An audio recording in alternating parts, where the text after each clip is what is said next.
queria convidar você a abrir sua Bíblia agora, no Evangelho de Lucas, no capítulo 9, e juntos nós vamos refletir sobre alguns versículos deste capítulo. A partir do verso 18, é o texto que nós estamos refletindo numa série de 3 pregações, e hoje nós vamos começar um pouquinho na frente. Bom, você pode começar aí, abrindo no capítulo 9, verso 18. Essa é a segunda mensagem sobre o tema Seguidores de Jesus. A gente está examinando esse texto de Lucas. Domingo passado nós examinamos os versos de 18 a 20 e aprendemos 3 lições muito importantes domingo passado. A primeira delas é que o Senhor é o nosso primeiro recurso, não é o último. O Senhor não é aquele que a gente deixa por último na hora de uma necessidade. Buscar a Deus não é o último item da lista, né? Mas o primeiro item. Quando a gente precisa decidir algo, quando você precisar decidir algo, enfrentar um problema, lidar com alguma dificuldade, primeiro busque ao Senhor em oração. Depois haja. O Senhor é o nosso primeiro recurso como seguidores de Jesus Cristo. O segundo aprendizado que nós tivemos no domingo passado é que a fé terceirizada não é suficiente. Isso é, não basta ouvir aquilo que os outros falam, não basta o testemunho poderoso do outro, não basta o livro maravilhoso, incrível que o outro leu, não basta o perdão impressionante que foi concedido por outra pessoa. Você precisa ter a sua caminhada pessoal com o Senhor. Esse foi o nosso segundo aprendizado no domingo passado. E o terceiro foi que cada verdade compreendida, cada verdade do Evangelho que a gente entende, ela é também para ser vivida. Não apenas compreendida, mas vivida. E leva algum tempo até que a verdade seja experimentada, que ela se torne parte de quem nós somos. Por isso não é preciso pressa em acumular conhecimento. Não é preciso desesperadamente correr atrás de acumular conhecimentos espirituais. Mas a gente deve persistir na aplicação das pequenas e poucas coisas que nós temos aprendido. Então, em vez de repente acumular conhecimento sobre um monte de coisa, é muito melhor você se dedicar a aprender, a colocar em prática as coisas que você já entendeu do Evangelho de Jesus Cristo. Hoje nós vamos examinar os versos de 21 a 23, quando Jesus adverte os discípulos para que eles não falem a ninguém que ele, Jesus, é o Messias. E depois o Senhor prediz a sua morte. O texto da palavra de Deus, a partir do verso 21, diz assim: Jesus advertiu severamente seus discípulos de que não dissessem a ninguém quem ele era. Verso 22. É necessário que o Filho do Homem sofra muitas coisas, disse. Ele será rejeitado pelos líderes do povo, pelos principais sacerdotes e pelos mestres da lei. Será morto, mas no terceiro dia ressuscitará. Depois que o Senhor ouviu Pedro declarando, né, que ele, Jesus, era o Messias, o Cristo, o enviado de Deus, o Senhor advertiu severamente, diz o texto, que eles não revelassem essa verdade para mais ninguém. E sempre que eu leio esse texto, me parece estranho, sabe, Rodrigo? Porque, de repente, Pedro disse uma verdade estrondosa, algo assim, capaz de revolucionar a fé, que Jesus era o Messias de Deus, mas aí o Senhor olha para Pedro e diz: Pedro, olha, gente, tudo bem, vocês já entenderam, mas não é para dizer nada para ninguém. Não é para vocês espalharem essa notícia. E Jesus pedindo silêncio a respeito disso parece uma coisa muito estranha. Os comentaristas afirmam que nesse momento aconteceu uma mistura de entendimentos e de sentimentos de natureza diferente entre os discípulos e Jesus Cristo. Os discípulos, através de Pedro, eles haviam afirmado uma verdade poderosa, tremenda, a verdade basilar da fé cristã, mas a compreensão deles a respeito dessa verdade ainda era muito limitada. E definitivamente o que eles compreendiam a respeito de ser o Cristo de Deus não era a mesma coisa que Jesus compreendia a respeito de ser o Cristo de Deus. Por isso o Senhor pede que eles não falem nada. Calma, eu ainda preciso explicar mais para vocês sobre o significado de ser o Cristo de Deus. É preciso a gente lembrar que os discípulos viveram num tempo e numa época em que se acreditava que o Messias seria um rei conquistador. Esse Messias libertaria eles do jugo romano, guiaria o povo de Israel para avançar pelo mundo afora. Portanto, depois de ouvir que Jesus era o Messias de Deus, o próximo passo era, na verdade, partir para um enfrentamento militar, político e religioso de Roma. Porque, afinal de contas, o grande general, o Messias, o rei guerreador, agora estava se revelando, se apresentando, e eles tinham certeza, era Jesus Cristo. Mas, meus irmãos, minhas irmãs, Jesus sabia que a sua missão era muito maior. Ele não veio a esse mundo para se tornar o general de um exército. Não foi para isso. Ele não tinha como objetivo se apresentar como uma nova opção política em Israel. Não era isso. E muito menos Jesus veio para estabelecer uma nova religião. E se Jesus fosse anunciado publicamente naquele momento em que ele estava com os seus discípulos, se naquele momento os discípulos começassem a falar que ele era o enviado de Deus, o Messias de Deus, esse anúncio soaria como uma reivindicação com implicações políticas e militares. Jesus ia ser aquele que ia provocar um levante no povo e ia levar o povo então a agir política e militarmente em busca da sua libertação do jugo romano. E se isso acontecesse, essas pessoas teriam deixado de lado os verdadeiros e principais ensinamentos de Jesus Cristo. A justiça de Deus, o amor de Deus, a misericórdia de Deus. E elas teriam abraçado uma causa ou causas menores, que seriam as causas políticas, militares e religiosas. Por isso o Senhor não permitiu e não deixou que aquela verdade fosse anunciada a partir daquele momento. Jesus sabia que a sua missão ia muito além de um projeto político ou militar. E por isso ele não podia deixar que os seus discípulos se desviassem do foco da verdadeira missão. Então ele dá uma ordem muito firme: não falem, não falem. Vocês ainda não entendem tudo do que está acontecendo. Deixe-me ainda explicar um pouco mais para vocês sobre o que significa o fato de eu ser o enviado de Deus e quais são as implicações de eu ser o Cristo de Deus. Meus irmãos, meus amigos, o Evangelho da salvação não se trata daquilo que nós pensamos ou daquilo que nós achamos. O Evangelho não se trata daquilo que nós aprendemos dos nossos pais ou que nós aprendemos dos nossos mestres. Não é isso. Para seguir Jesus é preciso ouvir e abraçar a perspectiva que Ele tem sobre a vida e sobre a existência. Ele é o alfa, Ele é o ômega, Ele é o ponto de partida, de chegada para qualquer um que queira ser seu discípulo. Não são as nossas opiniões, os nossos pontos de vista, os nossos entendimentos pré-concebidos a respeito da vida. Não, é Jesus o ponto de partida. É a perspectiva dele que nós precisamos descobrir. É impressionante porque hoje há quem abrace um tipo de messianismo parecido com aquele que os discípulos acreditavam. Essas pessoas estão interessadas em fazer suas visões políticas prevalecer, em vencer pela força da imposição e até em implantar uma visão religiosa hegemônica. E fazem tudo isso em nome de Jesus. Mas a verdade, meus amados irmãos e meus amigos, é que o próprio Cristo não se prestou a esse papel. O Messias de Deus não abraçou o messianismo equivocado dos seus discípulos. O messianismo anseia pelos reinos deste mundo. Mas o reino do Cristo de Deus não é deste mundo. Se você segue a Jesus, abrace a missão de Cristo. Faça dela a sua missão.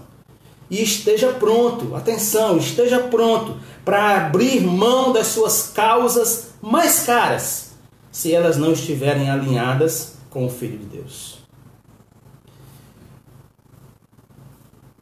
De imediato, logo depois de dizer para os discípulos, advertir os discípulos de que eles não deveriam falar a respeito dessa sua condição, da descoberta de que ele era o Cristo de Deus, o Senhor começou a explicar para que ele havia sido enviado. Verso 22, o Senhor diz assim: é necessário que o Filho do Homem sofra muitas coisas, disse. Ele será rejeitado pelos líderes do povo, pelos principais sacerdotes, pelos mestres da lei. Será morto, mas ao terceiro dia ressuscitará. Sim, meus amados irmãos, meus amigos, Jesus era o Cristo de Deus. Mas em que consistia a sua missão? Era preciso explicar, porque as expectativas estavam equivocadas. E os discípulos pensavam que ser o Messias significava uma coisa. Jesus sabia que ser o Messias significava outra coisa. E se essas expectativas não fossem ajustadas, a frustração dos discípulos seria arrasadora. E Jesus precisava, pelo menos, ajudá-los a compreender que havia uma outra dimensão da sua condição de Messias de Deus, de Cristo de Deus, e que essa outra condição era a que ele tinha abraçado, era a condição verdadeira da palavra do Senhor. Jesus então passou a explicar um pouco daquilo que significava ser o Messias. Era necessário que ele, Jesus, sofresse. Amados irmãos, o sofrimento para Jesus não era um acidente, não era uma coisa que podia acontecer. O sofrimento para Jesus era algo certo, porque ele havia abraçado a vontade do Pai. E ao abraçar a vontade do Pai, ele havia abraçado a cruz. Por isso o sofrimento era algo certo na vida de Jesus Cristo. Não era algo que eventualmente viesse a acontecer. É muito interessante, porque a gente olha para o Evangelho de Lucas e vê que muitas vezes Jesus usa essa expressão: é necessário. É necessário que. Ele usa nesse momento, ele diz: é necessário que eu sofra. É necessário que isso aconteça comigo. Ele diz: é necessário, no capítulo 2, verso 49 de Lucas, é necessário eu estar cuidando dos negócios do meu Pai. Verso 44, 43, ele diz: é necessário que eu anuncie o Evangelho do Reino de Deus. No capítulo 33,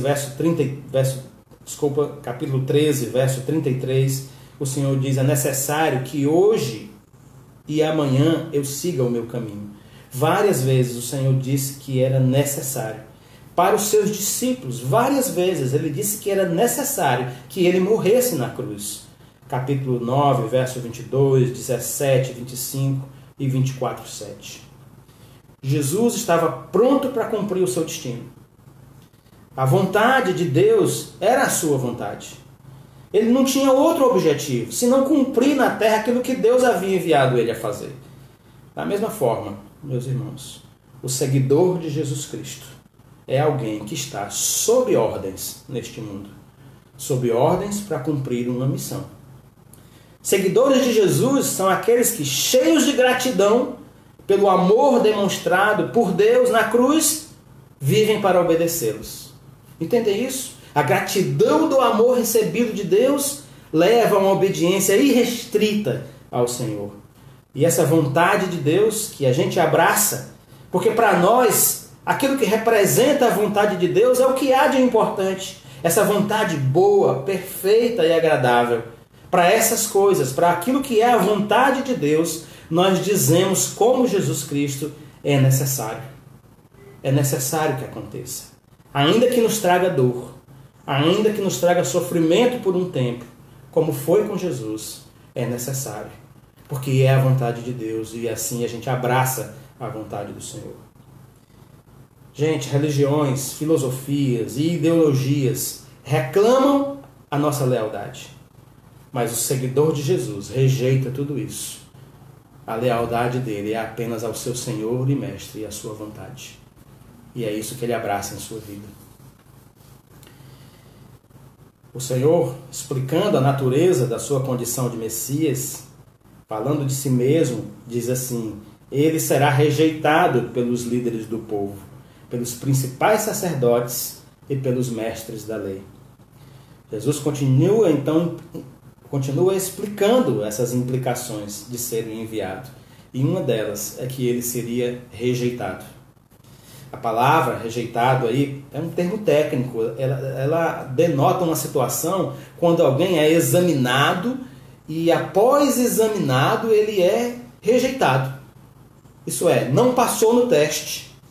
E o que Jesus está dizendo é: eu não vou passar no teste das autoridades. Eu vou ser rejeitado por eles. E aquilo é algo que deve ter causado uma tremenda confusão na cabeça dos seus discípulos naquele momento. Porque aqueles que tinham autoridade, aqueles que tinham cargos e qualificações para reconhecer o Messias, eram exatamente esses que Jesus disse que iriam rejeitar o Messias. Dá para entender aqui que essa é a hierarquia, na verdade, toda a hierarquia religiosa, ela negaria a Jesus o direito daquilo que ele estava dizendo, que ele era o Messias de Deus. O Senhor cita os anciãos, os sumos sacerdotes, os escribas, os 3 grupos que compunham o sinédrio. E Jesus disse: são eles que vão executar essa sentença, são eles que vão me rejeitar. Essas pessoas vão, na verdade, rejeitar a pedra que foi escolhida para ser a pedra de esquina. Os 3 evangelhos sinóticos parafraseiam esse termo do sinédrio, enumerando as categorias dos oficiais que iriam rejeitar o Senhor Jesus. Que terrível impacto na vida dos discípulos aquela fala de Jesus, começando a anunciar a sua morte e a sua ressurreição. Cristo rejeitado exatamente pelas pessoas que deveriam reconhecê-lo. O Messias seria rejeitado por aqueles que deveriam apontar o seu ministério e reconhecer a sua existência. Meus irmãos, eles não estavam compreendendo como é que o enviado de Deus poderia ser rejeitado pelos líderes da nação. Mas ao falar essas coisas, ao dizer que ele, mesmo sendo o Messias de Deus, seria rejeitado pelas autoridades, o Senhor estava corrigindo a compreensão deles a respeito da natureza do que é ser Messias. E talvez a nossa compreensão a respeito do Evangelho e do Cristo de Deus também precise ser corrigida.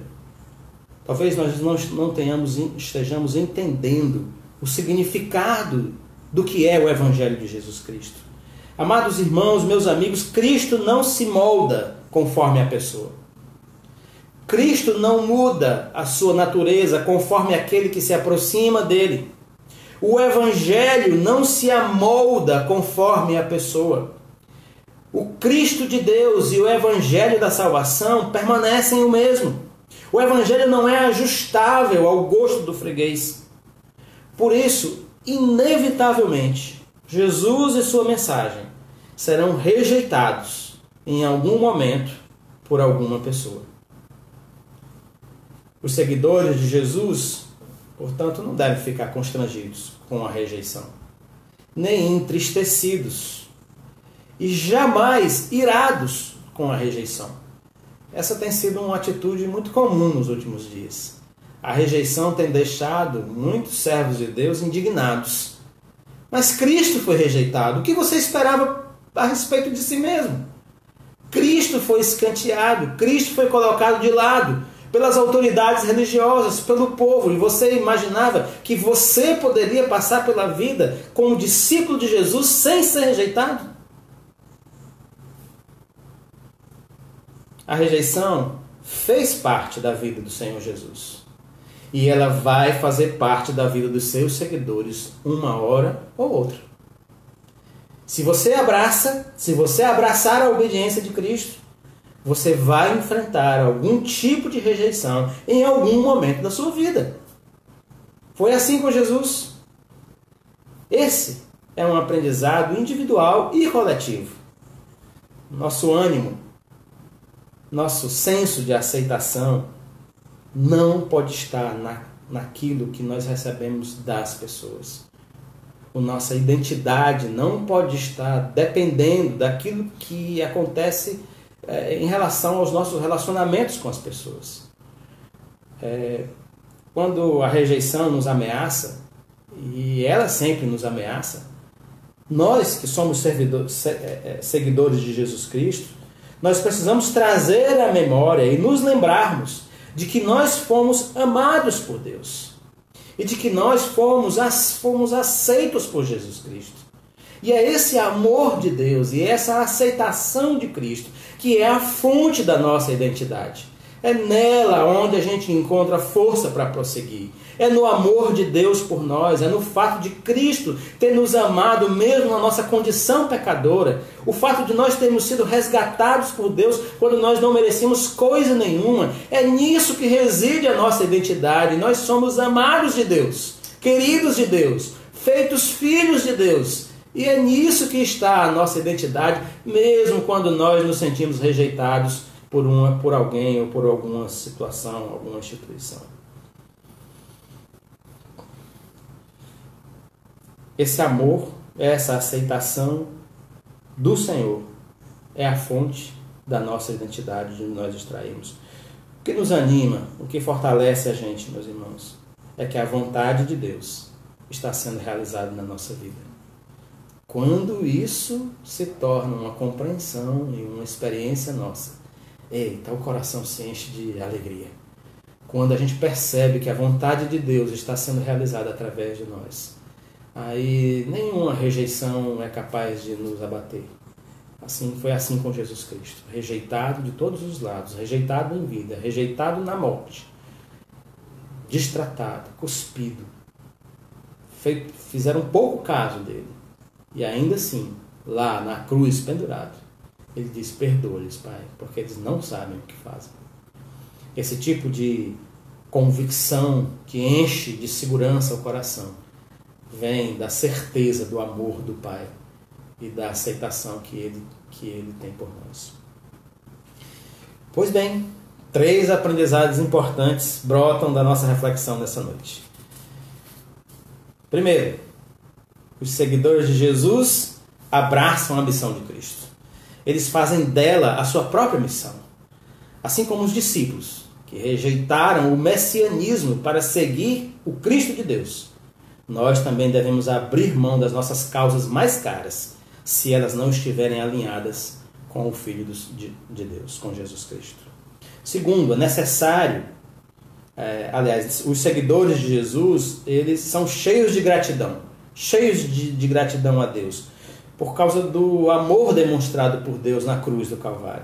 E porque o coração dos seguidores de Jesus é cheio de gratidão, eles vivem para obedecer a Deus. Para nós que seguimos a Jesus, a vontade de Deus, que é boa, perfeita e agradável, é o que importa nas nossas vidas.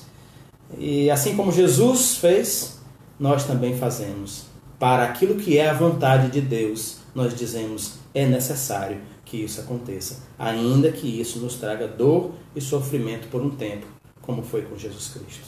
Terceiro, a rejeição fez parte da vida de Jesus e vai fazer parte da vida dos seus seguidores.